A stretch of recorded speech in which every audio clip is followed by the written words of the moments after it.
The law of proximity describes how the human eye perceives connections between visual elements. Elements that are close together are perceived to be grouped, compared to elements that are far away from each other are perceived to be ungrouped. Here in this example, you can see the use of white space has an effect on the relationship between these orange dots. The ones on the left-hand side use less white space, and we see them as related to each other. The ones on the right-hand side use white space to establish a disconnect between the orange dots. We see them as unrelated to one another.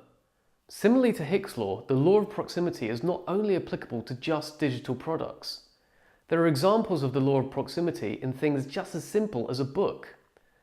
The white space between paragraphs in a book tells us how likely those bits of text are going to be related to one another.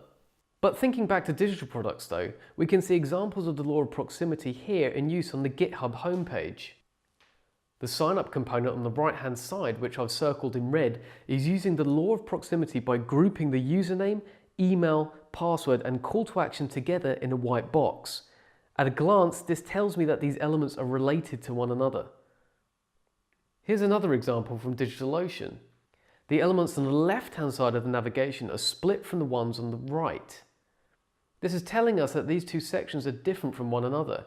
In this particular case, it's telling us that the actionable parts of the navigation, signing up, signing in and getting help, are different from the more informational parts of the site like pricing and product overview. The law of proximity is useful to us as UX designers as it allows us to group and ungroup content. For our users, we want them to be able to distinguish the difference between group and ungrouped content quickly and efficiently.